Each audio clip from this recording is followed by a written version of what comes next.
hello guys. In this next video, we're going to be going over characteristics of log functions in their graphs. So if you didn't watch my last video, you probably should, because this is just kind of building on the last video. In the last video, we were graphing logs. So this is the example from the last video. I didn't erase it. It was this function right here. So f(x) equals negative log base 2 of x plus 2 minus 3. And we constructed the graph. There was more work over here. I had to erase some of it. But we found the vertical asymptote, and then we found our 2 points, and then we graphed it. So this is our graph. This is our function. I know they're kind of separated across the board. Just follow along.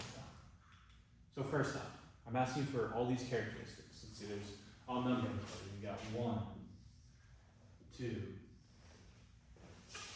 3, 4, 5, 6, and we got one last one. So let's start off with the vertical asymptote. This is just that dotted line that we can draw on our graph that we know our line never passes. It's like that invisible barrier that our graph approaches. It approaches this line, but it never actually crosses that line. And it's because we can't have a negative number inside of our log. So how we find our vertical asymptote is we just take whatever is inside of our log. In this case, it's just x plus 2. We set it equal to 0, and we solve for it. So in this case, we got a vertical asymptote at x equals negative 2. Next, transformations. I'm just asking you, how does this function look different from if I just gave you just log base 2 of x? How do these two look different? And so on the last video, I'll just put it again. Here's kind of a little cheat sheet I made if you guys would like to screenshot it on how to remember these transformations. It's just saying here's how you would change the equation if you wanted to do these transformations. So first up, we got a negative here. What does that negative tell us? Well, we can go to our notes, or you can do it in your head.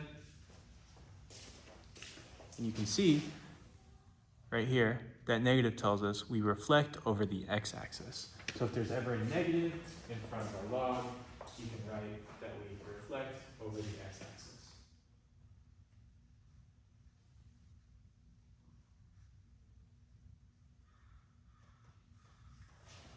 Next, what does that plus 2 mean? We can look at our list, and we could say, oh, up top, I'm covering it. That is a horizontal shift. And just one thing to note, the plus 2, if you remember with the horizontal shift, it's kind of the opposite. So a horizontal shift, this plus 2 means you're actually shifting to the left. Instead of to the right, I know plus usually things go to the right, but it's going to be the opposite. So we shift to the left. So to left, I'm being lazy. And then lastly, what does that minus 3 mean? You guys should see the second one down, horizontal, or my bad, vertical shift. It's the first one down. It tells us that plus k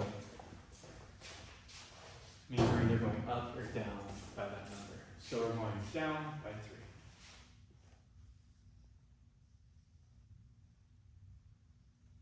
And these are there's only 3 transformations here. There's no vertical stretch restraint since there's no number in front. There is no reflection over y since x is positive. Okay, next, domain and range. To do these, I'm just going to kind of look at the graph. I'm going to refer to the graph. And for the domain, you should see that the furthest we go to the left. So the domain starts at the furthest point we go to the left. We never go further left than negative 2, and we never actually hit negative 2. So our domain starts at negative 2, and there should be a parenthesis there, since we never actually hit the number negative 2. And we just keep on going to the right forever, so it's negative 2, comma, infinity. And then for our range, this is going down forever. This is going up forever. So our range is negative infinity, infinity. So end behavior. This one's a little tricky, because you're saying as x approaches the furthest to the left, f of x approaches where? Up or down? As x approaches furthest to the right, where does fx approach? So if we start off by our first one, as x approaches further to the left, so where's the furthest x goes? And you should be able to see that x never goes further than -2. So as x approaches -2, where does f of x approach? And f of x just keeps on going up. So f of x approaches positive infinity. Now, what about for their case as we go further to the right? As we go further to the right, it just keeps on going forever. So as x approaches positive infinity, f of x, or y, goes down. So f of x approaches negative infinity. And that's it then. Okay. The x-intercept things can get a little tricky because we're going to have to use our skills from that last unit. So what is the x-intercept? It's when y equals 0.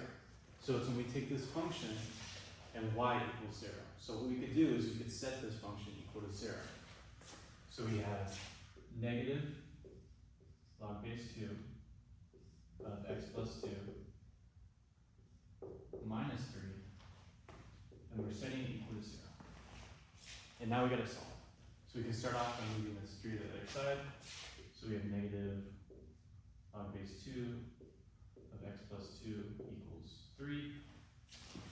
We can divide everything by -1, and we get log base 2 of x plus 2 equals -3. Now we can rewrite this log as an exponent. So we can rewrite this as 2, I'm going to do it up here, 2 to the power of -3 equals x plus 2. 2 to the power of -3, it's just 1 over 2 to the power of 3, so it's just 1 over 8 equals x plus 2. Subtract 2 from both sides, subtract 2. We get x equals -15 over 8. And so if we kind of look at this graph, this checks out, and we only have one x-intercept. So we have our x-intercept, I'm going to write it up here. We got to write it as a point, -15 over 8, comma, 0. So this is the case with all these log functions. You're always going to have one x-intercept. The y-intercept, you're not always going to have a y-intercept.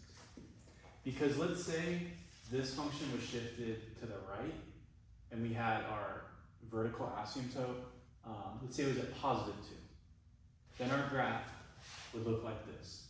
And it never even touch the y-axis. We would never even get like within 2 units of the y-axis.